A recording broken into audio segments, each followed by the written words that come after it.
Welcome back to Alumni Game, the show where three Gamecocks dive into South Carolina sports, football, hoops, the NCAA, everything that comes along with it. Where our opinions are never filtered, sometimes reasonable, and always fun. That's right. You can check out all of those takes that we have on YouTube, Instagram, and wherever you listen to your podcasts. Don't forget to like, subscribe, follow us on all those platforms. Settle in, y'all, and let's get started with this week's episode of Alumni Game!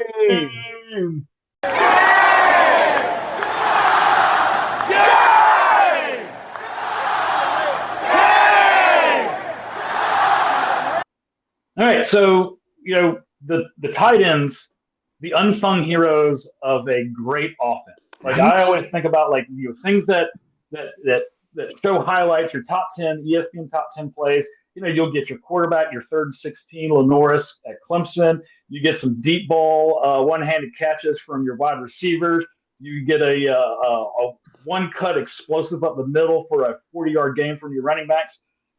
You don't get those kind of highlights from a tight end unless maybe you're like a George Kittle or a Rob Gronkowski or something like that. Oh, yeah. We were trucking people. Yeah.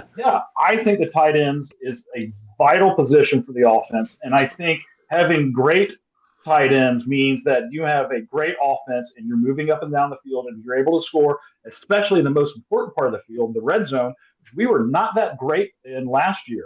So for a tight end to be successful, you need to what? Catch the ball, but just as important, sometimes even more important, depending on what your scheme is, you got to block. Yeah. And sometimes that chip block is what frees you up to then catch the touchdown. Yeah, run block too, baby. So, if we're going on best case scenario, so my best case scenario is based on what happened last year. We had Josh Simon. He was very dependable, very consistent, very athletic, and very good at his position. And he could also block too. And so what do we have this year? Well, we have Michael Smith, sophomore out of Savannah, Georgia. This guy can be that kind of dependable, consistent performer, but his athletic ability, from what I've heard, is off the charts. He is way more talented and athletic than Josh Simon. No offense to Josh. He's fantastic. Doesn't that seem to be happening more and more at the tight end position? Like guys just come from weird. There was one guy we were talking about that was a water polo player and that he was able to grip the ball. We talked about basketball tight ends that could really go up for the ball, and how much fun that's been. Antonio Gates took Kent State to the Elite Eight in 2006 or something like that. He was I mean, think about it. We watched the Hall of Fame this year. The only Hall of Famer to not play college football, Antonio Gates, got into the Hall of Fame as a tight end. That's pretty cool. Absolutely. So if I look at Michael Smith and I'm looking at the talent that he brings to the table, and if he can perform at that consistent level that Josh Simon did, that means running tight routes, catching the ball, being able to finish your blocks when it's called for. Then and he being that primary. I'm only saying this because we will run two tight end sets, so you can have another guy like Jordan Dingle, the transfer from Kentucky, who I think is more of a receiving type of tight end. You have Brady Hunt, the senior transfer from a couple years ago. He's more of a inline blocking tight end. We're going to use different combinations and packages with those guys. So best case scenario is that when it's called to be a receiver and you need dynamic athletic ability at the tight end position, someone like Michael Smith or Jordan Dingle can come in and make the play for you and be dependable, especially if Lenoris is in trouble on a third down and you need that outlet pass to the tight end to get you out of trouble. Michael Smith is there and he can go up against a linebacker or a safety and be able to manhandle them and create a mismatch. So I actually have a question for you, Buster, because I'm literally wearing a red shirt. I always have questions about the red shirt thing. We have Dingle and Hunt both as red shirt seniors. Does that matter at all to coach in terms of how much he plays them or whatever he does? Is he worried about their red shirt year, or it's just a technicality for them that if they don't play much, they'll have another year of eligibility? They will not. That red shirt means that they have already completed their red shirt, which means they are a fifth-year senior. So when someone says they're a red shirt senior, this is the second time they're a senior. But it also means it's the last year they can play college football, barring injury or COVID or whatever. Unless they have a coach injury where they can apply for a 6-year with a they get some sort of special waiver if they can. They're out of eligibility. And the thing is, any coach worth his weight will never play a player based on the fact that he's a senior. Right. I mean, unless it's like burning them as their redshirt freshmen and they're really not ready and there was no reason. We did that to someone last year, right? Where they maybe like Auburn's quarterback or somewhere where the backup came in and played enough that they burned his redshirt year, and that was just the thing. But the red shirt. When you see red shirt, that means they've already used the red shirt. Yeah. Oh, another thing, they in the SEC show, they profiled this guy. I forget his name, but in the video here, he's holding up the sign. He's like the hype guy. He's awesome. And he's a huge reason to watch the SEC show. And look at this facility too, guys. Like, don't we have some good facilities here? Love it. It's beautiful. No, our best case scenario is those guys do exactly what they're supposed to do, which is nothing. You don't have to be flashy. You just have to be that dependable tight end that can catch passes when it's required, block when it's show required. Up in the red zone, move the chains. If that best case is set at 11, and honestly, worst case scenario, it's hard outside of injuries because like these guys they all have different aspects of what they bring to the position as a tight end, which means that if, let's say, Michael Smith goes down with a small minor injury that he's out for a game or something like that, Jordan Dingle can step up in his spot. Brady Hunt can step up. Heck, we still have my favorite X factor, Maurice Brown II. He is going to be more of an H-back. If you ever wanted to know what it's like growing up in the South playing football in the 80s and 90s, look up the term fullback. That's the man right there. There's still like one in the NFL. It still happens. Yeah, so Mo Brown can be treated as an H-back, which basically means you line up in a position where you're off the line. You can run routes and come out like a tight end, but you can also be a lead blocker for your running back. I love that X factor that opens up the playbook. I think worst case scenario is that the offense doesn't work to where we can utilize the tight end position like we need to. But that I don't see that happening. This coaching staff is too good for that to not happen. Yeah. So not only that, but this room, the setup of this room, right? Like sophomore probably starting. Senior transfer with him, possibly starting 2 tight end sets. Then we go junior and the rest are freshmen. That's kind of like a great recipe for right now into next year. And then adding to that position, obviously through the portal and whatever else. Michael and Mo both have experience. They've been in the system for a year.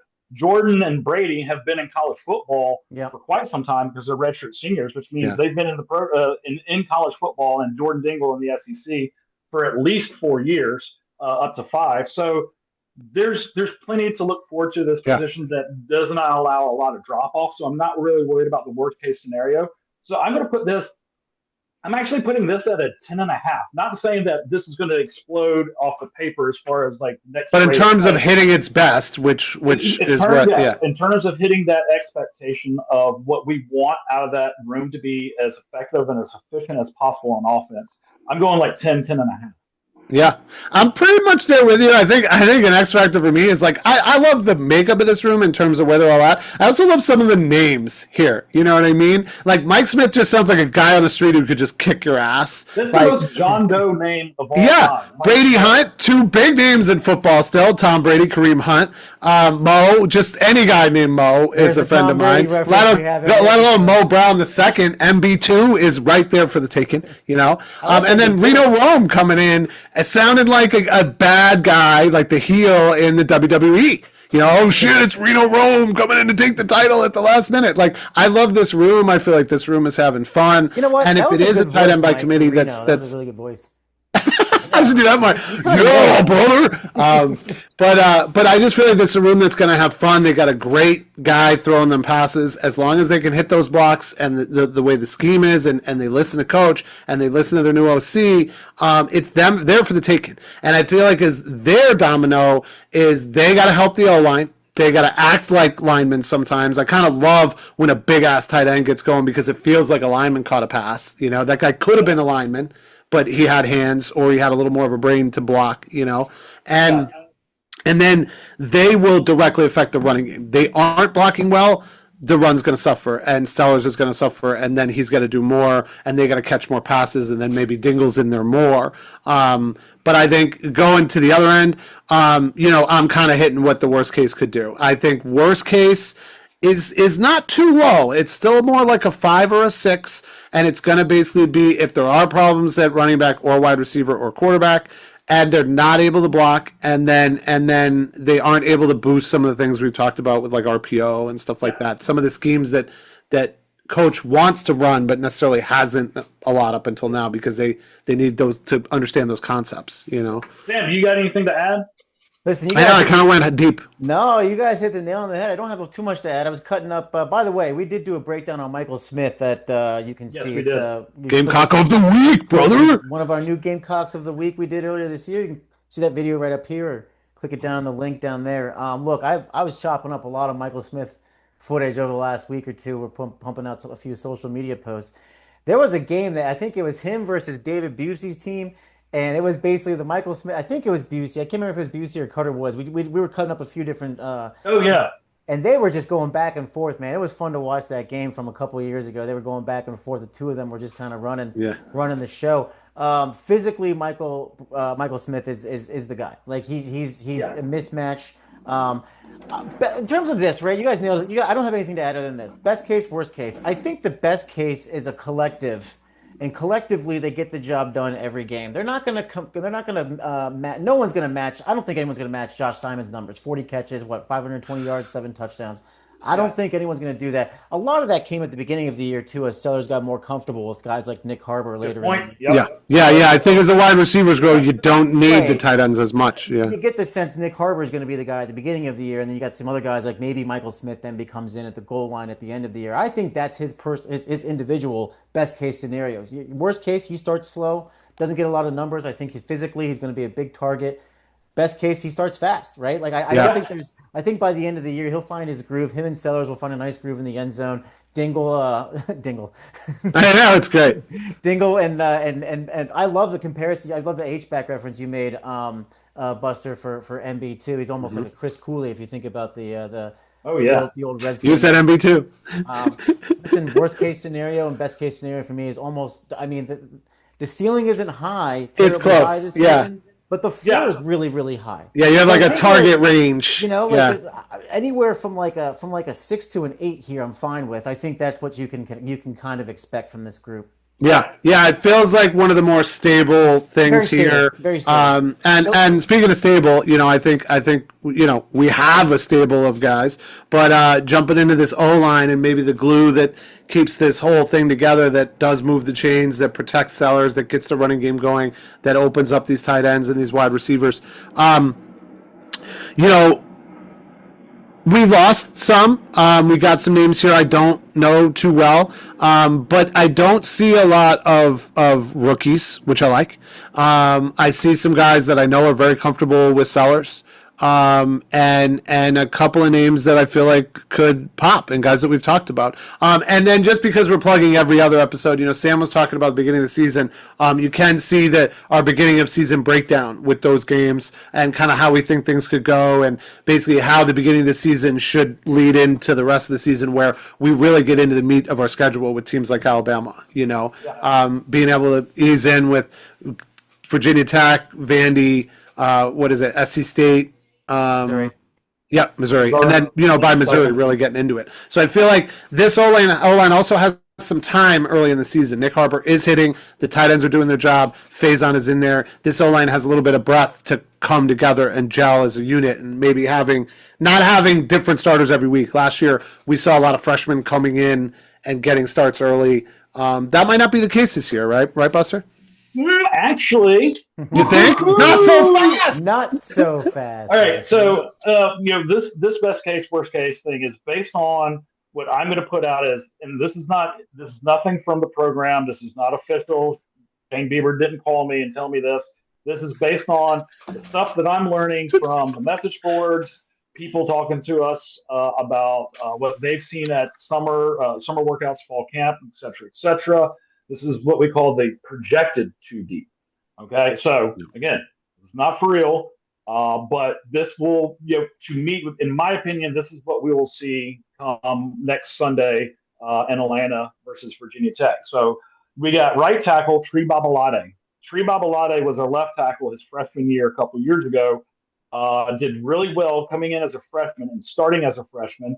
Wasn't perfect. But again, what do you expect from a freshman? Last year, he got beat out by five-star Josiah Thompson, who was a freshman All-American pretty much last year. Right. And so this year, Tree comes back and he's playing the right tackle position. So to me, the right tackle is between Tree and his backup, Kason Henry, who is a big-time veteran, played right tackle for us last year. Those two are, neck and neck. And honestly, if Kason Henry starts against Virginia Tech versus Tree, or Tree versus over Kason, it's one or the other. 6-1. A great problem to have. Yeah.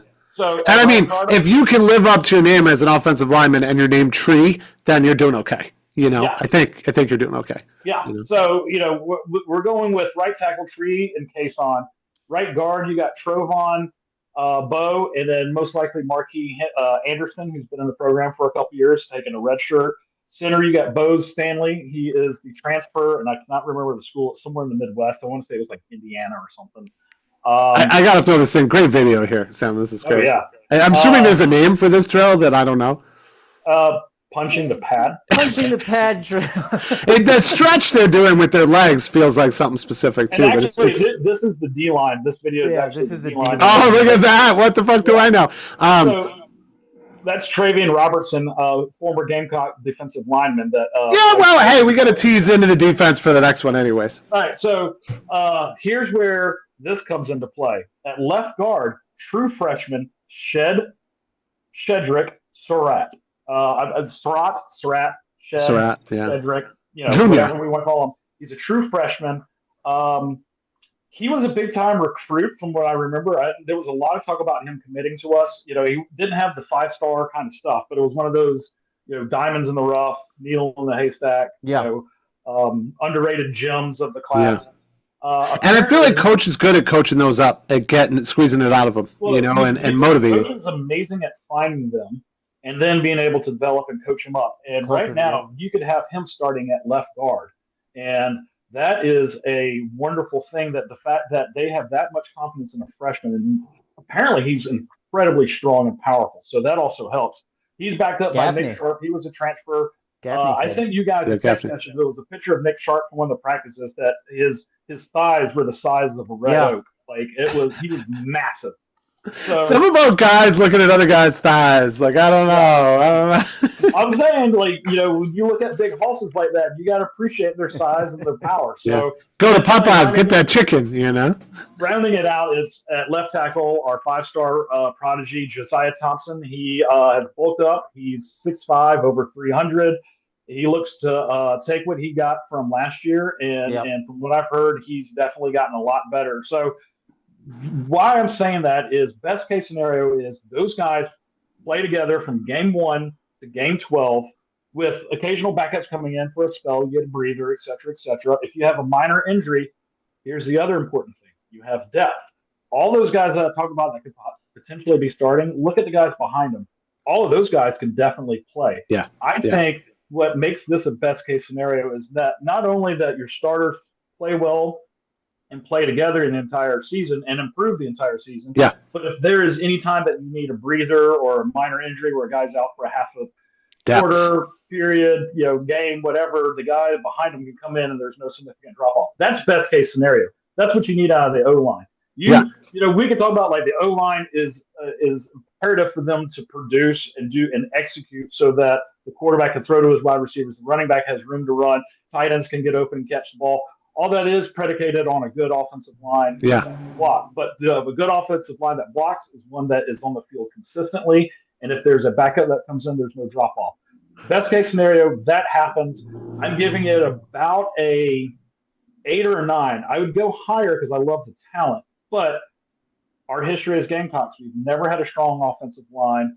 Yeah. And the times that we would get all hyped up about the offensive line, something would happen. Think about 2023 when we went 5-7.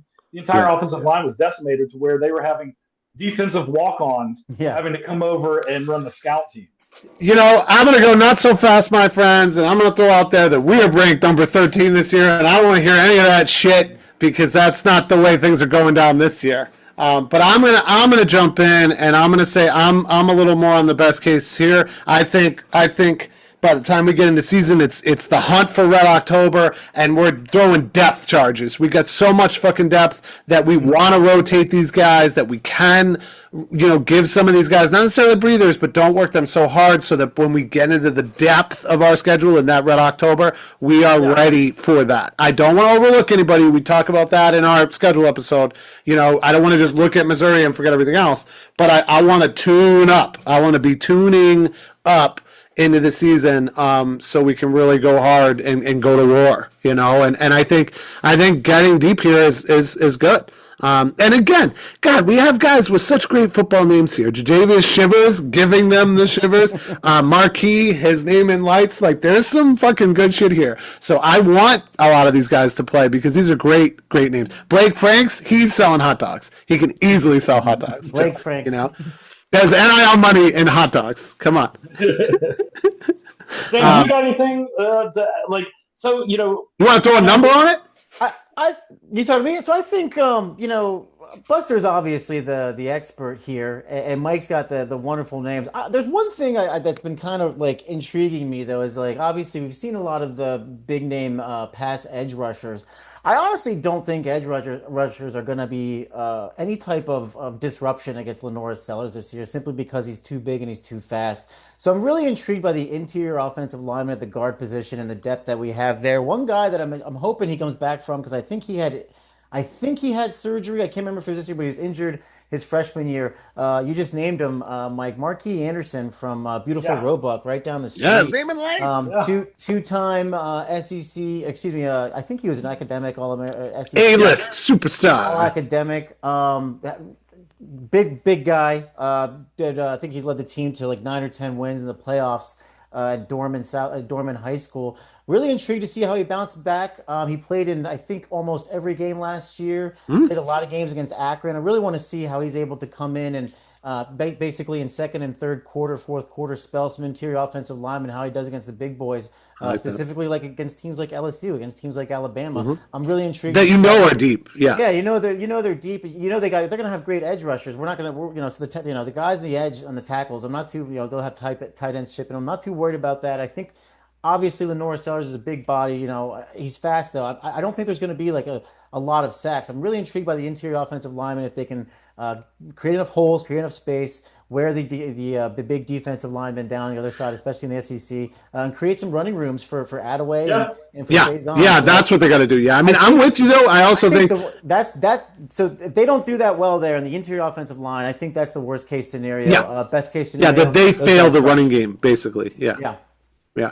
No, I feel it, because I feel like on top of everything else, even if there are less designed runs for Lenoris for some reason, and which could be to protect him for other reasons, you want the running game to be more effective. He's smarter back there, so he's going to know when to dump off, and he's going to feel that pressure. Yeah, I got a question for you that I feel like, and please stop me if I'm oversimplifying, but like a question for me here to kind of focus who I want to look at. Who do you think most likely to draw like a double team? That you need to double team this guy as a defense to open up a lane. Our to defense, get in. Dylan Stewart. Are you talking about us? No, like on the O line. Like, is there someone that the defense might look to double team that is so huge in there that I gotta double team this guy to have any chance at getting Lenoris? Or you can't, because Lenore Sellers is gonna run. So it singles on everybody, and then if you have multiple tight ends there to block, they got to just hope and pray. There's going to be a lot of zone blitzing against them. They're going to try to test them with a lot of pro schemes of zone blitzing, I think. Yeah, no, that's the thing is you don't with the Lenoris and the talent we have in the backfield, it would be foolish for a defense to try to double team or key up on a particular offensive lineman. The idea is you need to hit the gaps and throw the offensive line off balance. Yeah. Which then allows you. I expect him over there. Yeah. Yeah, that way your linebackers and your defensive ends, or even running a defensive line stunt, is what gets you into the backfield. Because if you don't do any of that, well, North has a chance to burn you with his feet and his arm. So Sam. Right. So like in the running game, if you see or you feel that an offensive lineman's going to pull this way to help the runner go that way, that's where you want to shoot in and maybe hit the handoff or hit something between Lenoris and the running game too. You just have to play if you're the defense going against South Carolina's offense, you have to play absolutely perfect disciplined defense. You can't You have to do exactly what you're supposed to do on every single play 70 times a game, and that's hard. That's hard for defenses I to love do. hearing shit like that. That makes me feel Yeah, so you good do. about it. That You makes me do feel not. like we deserve that number 13 The rating. number You know one what I thing mean? you don't do on the defensive line is like improvise, and because the moment you're out of your space or your Yep. gap that you're responsible for, that's when the offense torches you. So Yeah. if you Yep. see a guard pulling, you don't necessarily have to shoot that empty space, because that means if that guard's pulling that way, then the play's going that way, and then you're already behind the play, and then you're behind the line of scrimmage, so you got to turn around and Yeah. run back up to the line of And scrimmage. that many So, little losses might end up in a yeah. big So, win but for the other Sam, side. I wanted to make a quick point for you. Point of and order. Speaking of interior linemen, so all of our listeners, if you get a chance, tune into CBS College Sports on YouTube, Friday, 7 p.m. The number one interior lineman, 5-star Darius Gray, is set to make his official announcement of where he Ooh, is we're in the committing running. to. And he is currently favored. Some people have dropped some crystal balls, as they like to call it, that he is favoring a very special team out of Columbia, South Carolina, known I as know we're in the University of running. South Carolina.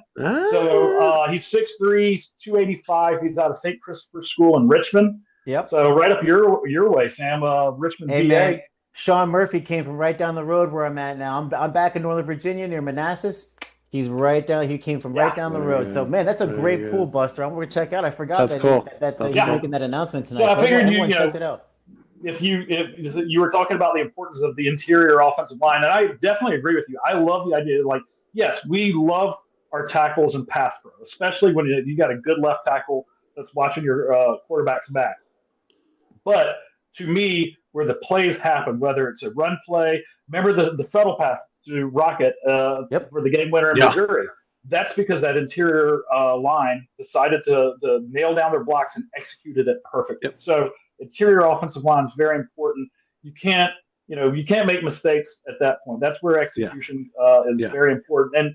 And to that point, the hard thing with the offensive line on best case, worst case is the idea that worst case is that things happen where you do lose depth and you don't have the ability to be consistent and gel and have chemistry.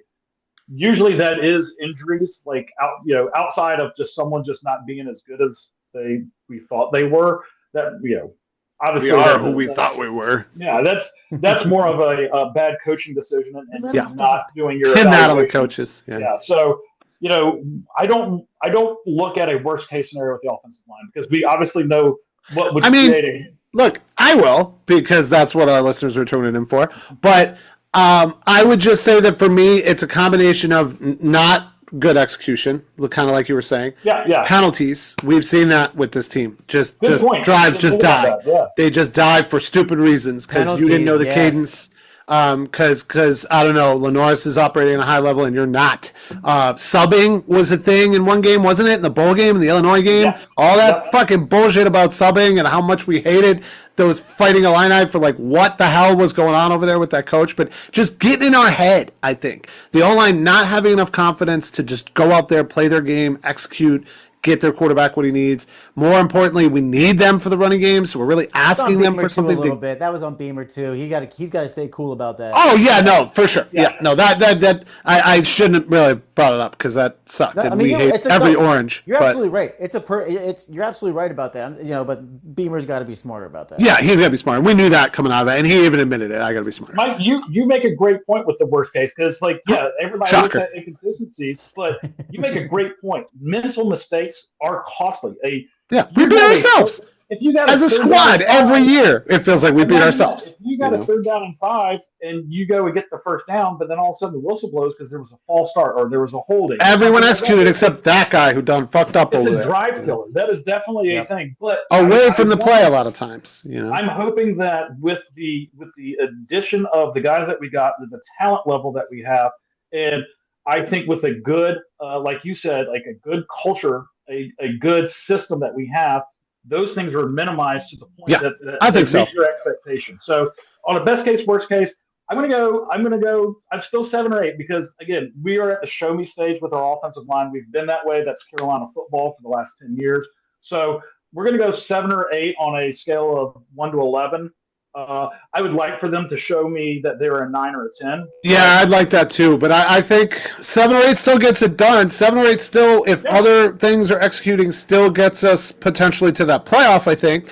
9 or a 10, now we're hitting more towards like, I'm not even going to say national championship because I don't know that could, I don't know. But I'm going to say SEC game. I want to be in that game. If I'd like to be in that game, if we can just get into that game, that might be enough for me in terms of hitting a new mark because we just haven't been in that game. And, the last time we were there, we were talking about a guy named Cam Newton who's complaining about money now. So that was a long time ago. Do you have a number on the O-line for your best case, worst? Worst. I'm going to go worst case 2, best case. I'm going to give a nice 3 to 8. All right, there we You're go. lower. You're much lower. Yeah, I mean, there's some question marks, but I think for the most part, you guys hit the nail on the head. Mike, you made some great points about mental mistakes, though we can't forget about that. So I dropped. Yeah, it's just a thing with us. It's just from a 4 to a 3. Any team, but it just feels like we would have won except for X, and that X is like one thing that could have been avoided. This is the position group that I want them to completely surprise me. Yes. In the sense of, when we were at that show, like right now, I'm at that show me. So like, let's say that they ball out. Like, I want to be like, oh dang, man, I really was underrating them. Like, I don't want them. I don't want them to be the team, the position group. I'm like, well, that's about what I expected. Like, I'm okay with the wide receivers like being about what I expect because I have high expectations. Yeah. And it's so funny you say it that way because the second you said it at the show me stage, I'm like, yeah, they better do it in that Missouri game for sure. You know what I mean? And I just kind of put that together. Missouri is always the show me state, So, all right. So, we've hit a lot of these position groups, kind of bringing it all together now, recapping best versus worst. I'm going to leave this off and say, we all think running backs is potentially more likely to be worse than anything else on this list. I'm going to go ahead and say that QB is most likely to be best and see who disagrees or wants to say something different from that. And then I think we're all, pretty much on all of this because of the ranges is probably more in the middle. So I think that means like, I still think if everything hits more in the middle, we could come really close to getting to that SEC game.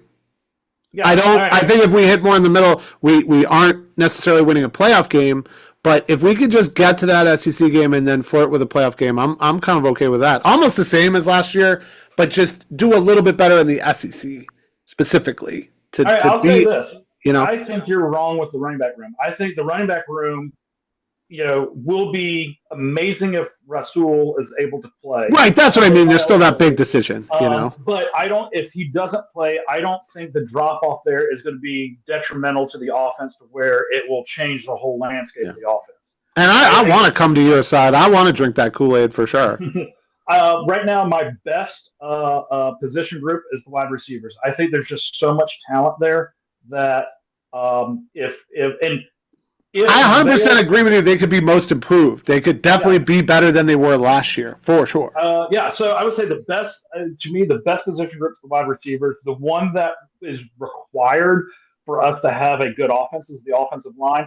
And the most fragile position group is the quarterback because if Lenore goes down, everything that we have planned out and expected and wished and cheered for is all taking a knee. The whole I honestly think if the quarterback room changes and it's not Lenore's leading the helm for 12 games out of the season, that would be legitimate enough for Vegas to be takes back their over under for the season because everything is riding on the fact that Lenore's is Lenore's and this offense is going to be explosive because the ball is in his hands at the ready set hut. Again, no one else touches the ball outside of the center except for the quarterback at the height. The quarterback says it all. And if our quarterback is not Lenore's, not saying that we're going to be good or bad, but the expectation for the offense changes drastically. Yeah. So that to me is the most fragile. And I like that because if I'm Lenore's, I don't want to hear more hype about how great I am. I want to hear about how I got to do what I got to do and I got to focus. So, I feel like that's who that kid is. I think if we're going on, let's say overall offense, same thing. Worst case is 1, best case is 11. I'm going to go, and I'm taking the averages from each. Yeah, right. Doing a lot of tabulating like in The Hangover. Yeah. I think be reasonable and objective. Yeah. All right, here's the deal. for us to maintain the top 25 ranking, overall offense has to be around a 7. For us to be considered a very good SEC team, say top 5, I think we need to be around an 8, 8.5. Yeah. If we are going to talk about playoffs, we need to be a 9 to a 10. And anything above a 10, that means that we got something special, boys. Yeah. Yeah, see, in college, I was more playing around with 7s and 8s, hoping for a 9 or a 10. You know what I mean? That's how my college career went. I'll take home at 8 all day. So but hey, I'd have a few beers and go for a 6. That's okay too. We finished 5th in rushing in the SEC last year. If we finish in the top 3 this year with no Raheem Sanders, you better believe we're finishing at a 9 or a 10, and we're going to be in that SEC. We're definitely Sam's going to the stats. Yeah, hey, I love that. Sam, I'm with you. I got so much hype after looking at all the stuff this summer and then into this fall camp. Like I said, based on those numbers of 8, 9s, and 10s, I'm going 9. I think we're a playoff team. I put money on it already, so we're a playoff team. I like what just happened there, and I'm going to say that was very close, if not. Buster does a whiskey shot if we end up top 3 in rushing in the SEC. I think we're pretty close to that. So we'll come back to that, my friends. Look, guys, I think we've pretty much gone through all this. I think everybody knows about all the position groups. I think we know where we have to be. You know, as an average, we got to be at a 7 or 8 to improve a little on last year, and we really want to get to where this program wants to be very soon with maybe the best quarterback we've had in a very long time. Then a 9 or a 10 is what we got to go for, with the competition we have, especially by the time the competition ramps up when we get to Missouri, the Missouris, the Alabamas, the Ole Misses, but I think, very encouraging. We want to see what you guys are encouraged about. Which unit do you prefer? Where did we hit it? Where do we not? Throw some stuff at us. We would love some shade. Feel free to like, subscribe, comment on the episode. Check out the other episodes we mentioned. You never know, could be featured on here. Drop your thoughts in the comments as much and often as possible. We love to respond. And get ready for a defense episode coming up where we'll do a lot of what we did here and try to do it better. Talking about the defensive side of the ball, right? Oh, really? Intriguing opinions on that side. Completely. No George Costanza's there. Yeah. And don't forget to check out our Gamecocks of the week. Let us know who else you want there. And guys, if I'm not mistaken, that's going to be last call at this Gamecock bar and going to be another episode of Alumni Game. Cox. Very good, fellas. Very good.